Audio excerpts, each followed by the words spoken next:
Hello दोस्तों। आज मैं आपके सामने एक बहुत ही प्यारी रोमांचक सी कहानियाँ लेकर आई हूँ। आशा करती हूँ कि आपको सुनकर ये अच्छी लगे। कीड़े ने भौरे से कहा, भाई, तुम मेरे सबसे अच्छे मित्र हो, इसलिए मेरे यहाँ भोजन पर आओ।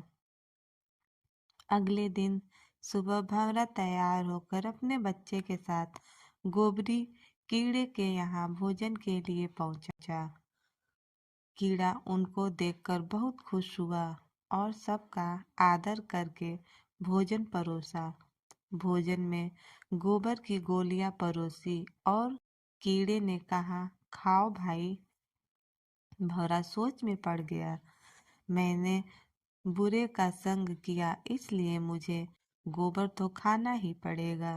यह सब मुझे इसका संग करने से मिला और फल भी पाया।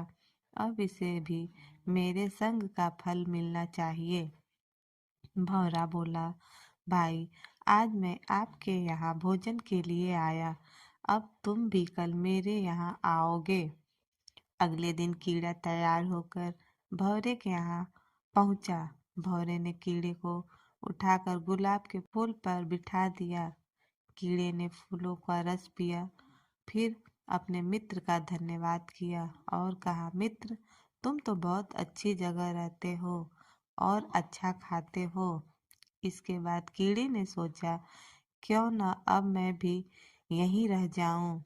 और ये सोचकर कीड़ा फूल में ही बैठा रहा। तभी वहां पास के मंदिर का पुजारी आया, फूल तोड़कर ले गया और चढ़ा दिया बिहारी जी और राधे जी की चरणों में। कीड़े को भगवान के दर्शन भी हुए और उनके चरणों में बैठने का सौभाग्य भी। इसके बाद संध्या में पुजारी ने सारे फूल इकट्ठे किए और गंगा जी में छोड़ दिए। कीड़ा गंगा की लहरों पर लहर रहा था और उसकी किस्मत पर हैरान था कि कितना पुण्य हो गया। इतने में ही भौरा उड़ता हुआ कीड़े के पास आया और बोला, मित्र, अब बताओ क्या हाल है। कीड़े ने कहा, भाई, अब जन्म जन्म के पापों से मुक्ति हो चुकी है।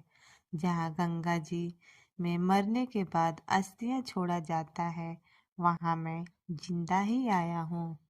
यह सब मुझे तेरी मित्रता और तेरी संगत का ही फल है मिला है। जिसको मैं अपनी जन्नत समझता था, वो तो गंदगी थी, और जो तेरी वजह से मिला, यही स्वर्ग है। संगत से गुण उपजे, संगत से गुण जागे।